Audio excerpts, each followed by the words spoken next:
Hey yo, what's up everybody, Holmes here and welcome back to some more Scarlet Nexus boss guide. Today we're going to be taking on Naomi Randall.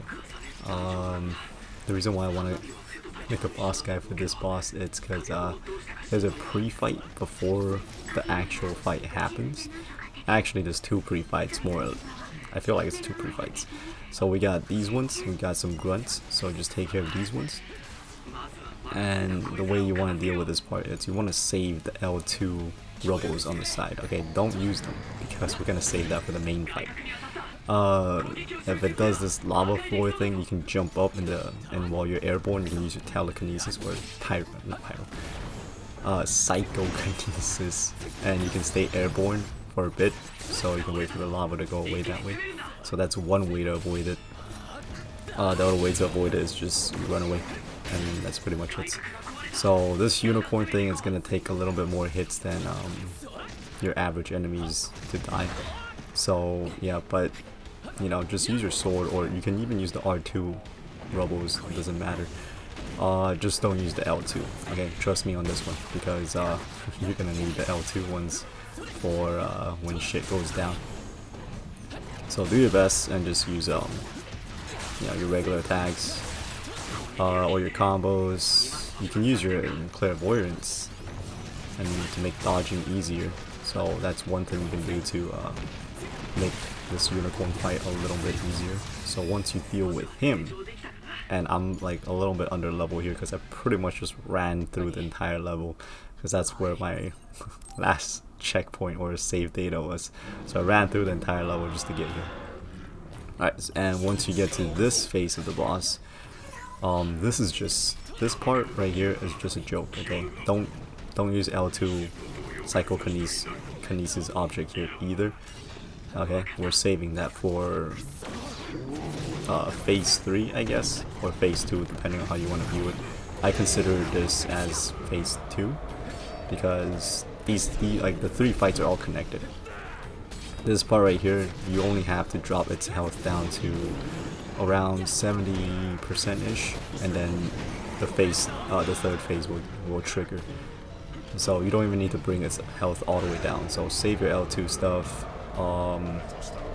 Yeah, because this is not the actual fight. This right here, it only has 2 moves, and it's pretty dumb. It's pretty stationary as well. So it's got the screaming move, which if you're close enough, it will hit you and it will do like minor damage. And it's got the falling over move. The falling over move, it's that you can do a perfect dodge to get more hits in on them. Let's see, yeah, or you can just run away. It's basically the boss falls over, and if you're within range, you will take damage. Okay, so be mindful about the falling over thing. And then you can see the brain dive if you guys or brain drive, if you guys went through the entire level, you guys would have saw that tutorial already, but like I said, I pretty much just ran it just to fight the boss. So we should be going to, okay, here it's the 3rd phase. We take it down, the cutscene plays, and then final phase begins. So this is where shit gets annoying, and I always get stuck in the beginning. I don't know why. And I'm doing this without healing as well. So yeah. So we got the tentacle stab, and then the thing comes on the ground, and then you had the lunge. Okay, doing the tentacle grab again, or not grab, the tentacle stab. It hits 4 times, I believe. You can pretty much just run in circles, and then you can avoid that. The leap, you can, if you see it like winding up for the leap, you can just run sideways to avoid that. So yeah, you can perfect dodge the leap as well to get damage in. The tentacle stab, I'm not sure if you can perfect dodge that. Let's see what we got. Here is the arm slam. This thing does some serious damage, so stay away from it. It doesn't have much reach. And then if you see it like scratching his face like that, use your clairvoyance because it's gonna scream and it's gonna blow all this like freaking dust all over the place, and then you can use your L2 attacks. Okay, the vending machine doesn't really hit that hard. If you can use the iron beams, those things will fucking destroy its crush gauge.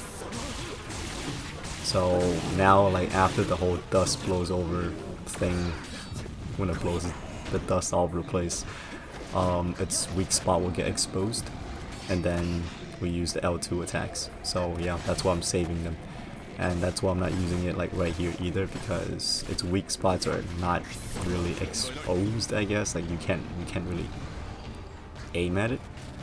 So at this point you can do chip damage to it. Like you can hit it and its health will go down by a little bit. Yeah, the damage really kicks in once it does this dust blowing thing, and then when we use the L2, so we get the beam. So when it's blowing the dust, like use your clairvoyance and you just use the freaking L2 attack. See, if you have these steel beams, it just shreds its health. Look at that. The crush gauge is gone and more than half of its health is gone. So once the crush gauge is gone, you can use your L2 attack to do some more serious damage. And at this point, it's basically dead. Okay. Just don't fuck up. Otherwise, you have to refight this bitch. So right now, I'm just waiting for it to blow its dust again, like one last time, and then we should be able to kill it with the iron beams. There's a vending machine there on the side, but I'm really trying to bait it to get closer to the steel beams so I can just finish this. And it's trolling me. Like, I don't know if there's like a I don't think the boss has like any specific timing to when it does the dust blowing attack. It pretty much just does it whenever it wants. Sometimes it just wants to troll you like this and not do it. Sometimes it'll do it after every few hits. So depending on your luck, you might end this fight way faster than I'm gonna end this. So yeah, since it's not cooperating, I'm just chipping away at its health.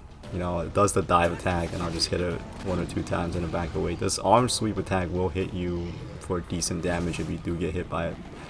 And it will do it if you're behind them or on the side. So just hit them a few times and then back up. Arm slam, get a few hits in, back up. What you got? What you got? Alright, finally it's gonna do it. Clairvoyance, L2. And we got him.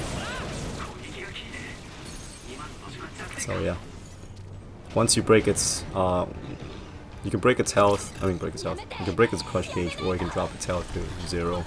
And once that happens, just drop the L2 thing and then you can finish it off with the L2 special animation thing. And yeah, that's pretty much it. Got a level from this. I believe you'll get like to level either 14 or 15, like depending on if you beat Kasane. And here is my equipment if you guys wanted to check out what I have. I have the power enhancer level 1 and health booster level 1. I also upgraded my sword by 1 level. And here's my brain map. So yeah, that's pretty much gonna conclude this boss guy. So thank you all so very much for watching. Hopefully this video has been entertaining or helpful or enjoyable, and if you all found at least one of those qualities in this video, then hey, stay tuned for more. But until next time, I'll catch y'all later. Ohms outs.